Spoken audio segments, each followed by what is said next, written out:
Assalamualaikum warahmatullahi wabarakatuh. Bismillahirrahmanirrahim. Alhamdulillahilladzi anzala sakinata fi qulubil mu'minin. Asyhadu an la ilaha illallah wahdahu la syarikalah, al-malikul haqqul mubin, wa asyhadu anna Muhammadan abduhu wa rasuluh shadiqul wa'dil amin.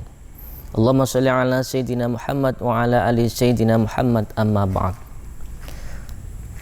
Pemirsa yang dirahmati oleh Allah Subhanahu wa taala, puji syukur kita panjatkan kepada Allah Subhanahu wa taala, Allah yang Maha Ghafur, yang senantiasa memberikan kemuliaan kepada hambanya yang senantiasa bersyukur dan mengazab hamba-hambanya yang berbuat kufur.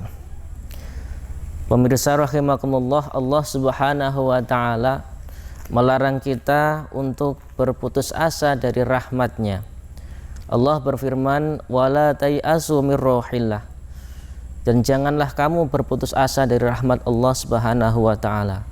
Kemudian di surat Az-Zumar, Allah Subhanahu wa taala bersabda, ya ibadiyallazina asrafu ala anfusihim wala taqnatu mir rahmatillah.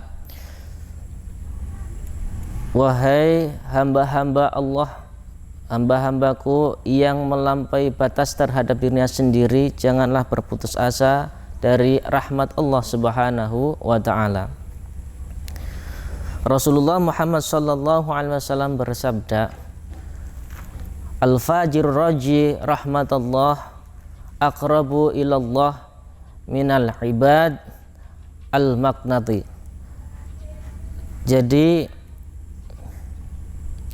seorang pendosa yang senantiasa tidak berputus rahmat kepada Allah Subhanahu wa taala, terus memohon ampun, itu lebih dekat dengan Allah daripada orang yang ahli ibadah tapi berputus asa dari rahmat Allah Subhanahu wa taala.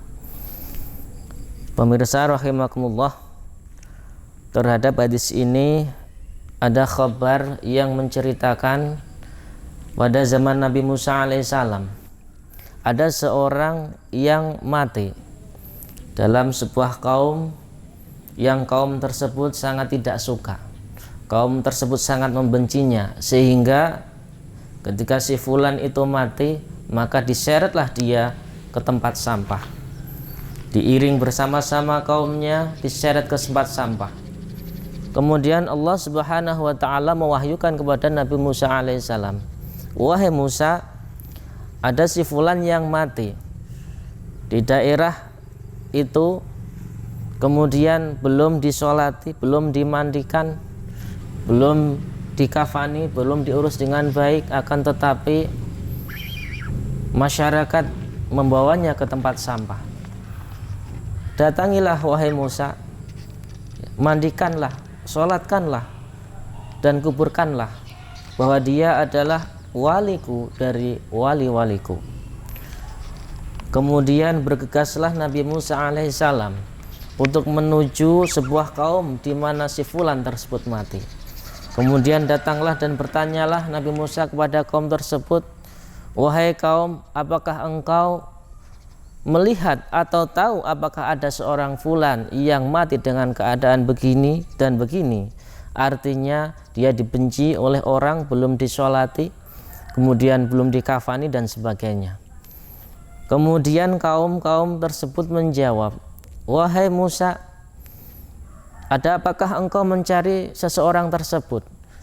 Dan kami telah membawa seorang mayat dari si fulan yang sangat fasik, seorang pendosa. Kami sangat membencinya, ya. Kemudian kami sangat menjelekannya. Dia sangat fasik sehingga meresahkan kehidupan kami. Kemudian Nabi Musa bertanya kepada kaumnya, wahai kaum, Allah mewahyukan kepadaku untuk mencari jenazah tersebut. Wahai kaum, antarkanlah aku ke tempat engkau membuang si fulan. Maka beriringan para kaum dengan Nabi Musa, diiring, diantar ke tempat jenazah tersebut, dan dia melihat seorang yang tergeletak yang menjadi mayat di tumpukan-tumpukan sampah. Nah, kemudian Nabi Musa bermunajat kepada Allah Subhanahu wa taala, "Ya Rabb, Engkau mengutusku untuk memandikan, mensolati, mengkafani dan mengurus jenazah ini, tapi kaumnya bersaksi tentang kejelekannya, tentang keburukannya. Engkau lebih tahu daripada hambamu ini." Kemudian Allah memberikan informasi kepada Nabi Musa alaihissalam, "Wahai Musa, benar apa yang dikatakan kaum tersebut. Dia adalah seorang yang fasik, seorang pendosa. Akan tetapi di saat sakaratul maut, di saat maut di penghujung akhir hayatnya, dia bermunajat kepadaku, dia memohon ampun kepadaku dengan 3 hal. Yang jika 3 hal tersebut dimohonkan oleh seluruh orang yang berbuat dosa di alam ini, maka aku akan mengampuninya, karena aku maha pengampun lagi maha penyayang." Kemudian Nabi Musa bertanya, "Ya Rob, apakah 3 hal tersebut?"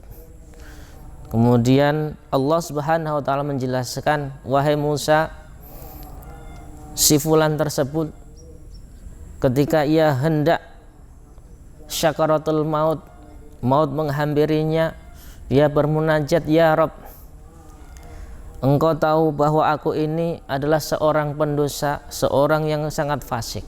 Akan tetapi aku mohon 3 hal ini kepadamu, ya Rob. Yang pertama, bahwa hawa nafsu, teman-teman yang buruk dan iblis telah menjerumuskanku dalam kemaksiatan-kemaksiatan dan dosa. Dan engkau tahu bahwa ketika aku melaksanakan atau melakukan kemaksiatan, hatiku sangat sedih. Yang kedua,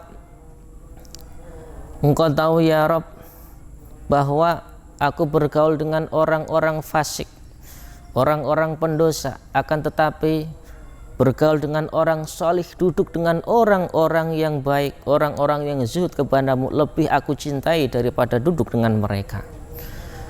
Yang ketiga, ya Rob, aku mohon ampunan kepadamu ya Rob, ampunilah aku. Jikalau engkau tidak mengampuni dosaku, maka setan-setan akan tertawa bahagia, dan wali-wali engkau, para nabi-nabimu akan bersedih. Tapi jikalau engkau mengampuni dosa-dosaku ya Rob, niscaya para wali-walimu, para nabi-nabimu pasti akan bergembira. Dan aku tahu bahwa kegembiraan wali-walimu, kegembiraan nabi-nabimu lebih engkau cintai daripada kegembiraan para syaitan.